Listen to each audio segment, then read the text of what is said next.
Hi, Mrs. Rocha here. I am continuing reading The Wild Robot, which was written and illustrated by Peter Brown. And today we are starting on chapter 3, The Robot.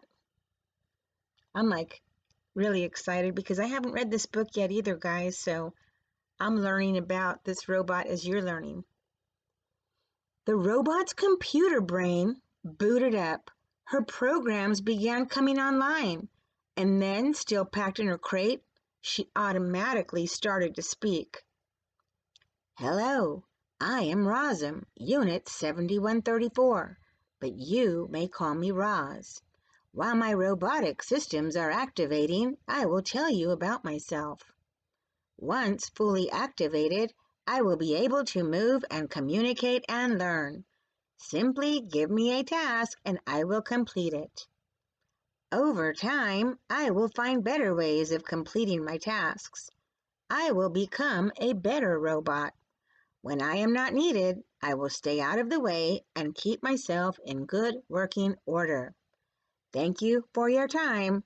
I am now fully activated. Chapter 4. The Robot Hatches.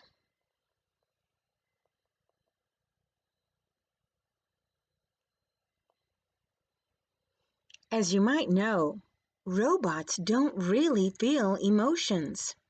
Not the way animals do. And yet, as she sat in her crumpled crate, Roz felt something like curiosity. She was curious about the warm ball of light shining down from above. So her computer brain went to work and she identified the light. It was the sun. The robot felt her body absorbing the sun's energy. With each passing minute, she felt more awake. When her battery was good and full, Roz looked around and realized that she was packed inside a crate. She tried to move her arms, but they were restrained by cords.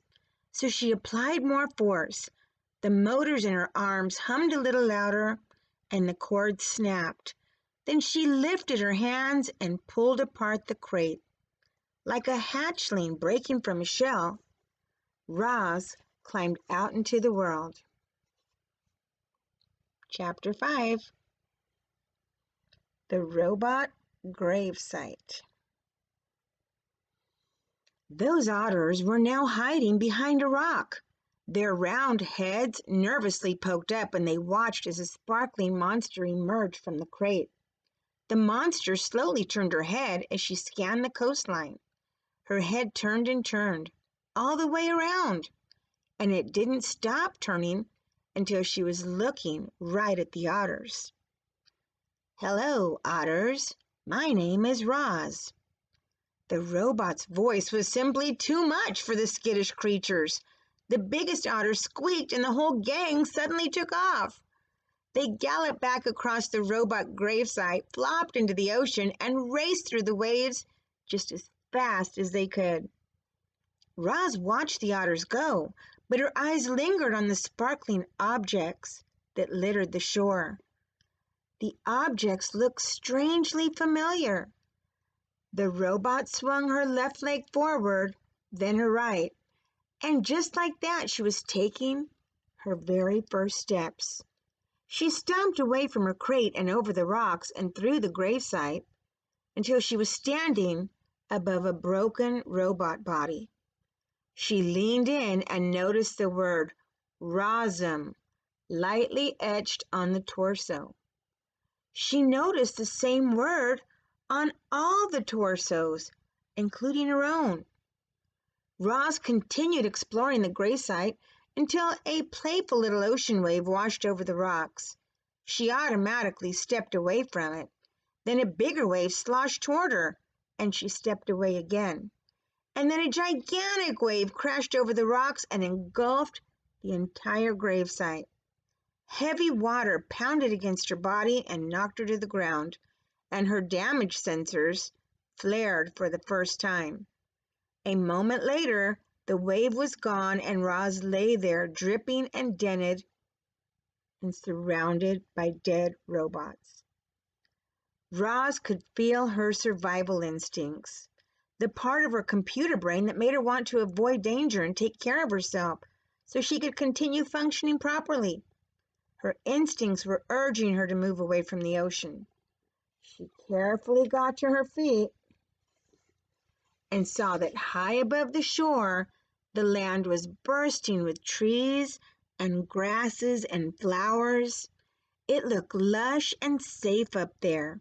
It looked like a much better place for our robot. She had just one problem. To get up there, she would have to climb the sea cliffs. Chapter 6. The Climb. Crack, thunk, clang. What are those words called? Onomatopoeia. Remember? Let me show you. That's an interesting way to start a chapter, right? Roz was having a little trouble climbing the cliffs. She had a new dent on her rear and a long scrape down her side, and she was just about to get another ding when a crab scuttled out from under a piece of driftwood. The crab looked up and immediately showed off his giant claws. Everyone was afraid of his claws, but not the robot. She just looked down and introduced herself. "Hello, Crab. My name is Roz." After a brief standoff, the crab cautiously backed away, and that's when Roz noticed how easily he moved over the rocks. With his wide stance and his grippy feet, the crab could crawl up and down any rock face. So Roz decided to try out his climbing technique. She spread her arms wide and clamped each of her hands onto the cliffside. She jammed one foot into a crack and lifted her other feet onto a narrow ledge. And just like that, she was climbing. Roz moved awkwardly at first. A chunk of rock crumbled in her hand, and she had trouble finding footholds. But as she climbed higher and higher, she started to get the hang of it. Seagulls squawked from their cliff nests and soared away when the robot came too close. But Roz paid them no mind. She was focused only on getting to the top. Up and up and up she went, methodically climbing past nests and ledges and tiny trees rooted in the cracks. And before long, our robot felt the soft soil of the island beneath her feet. Look over here. That's a lot of rocks, isn't it?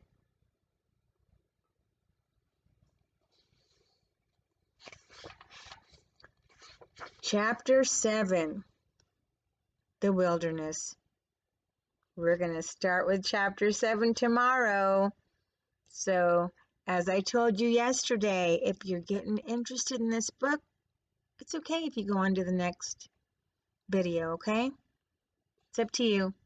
Have a great rest of the day. Remember that I care about you. Bye.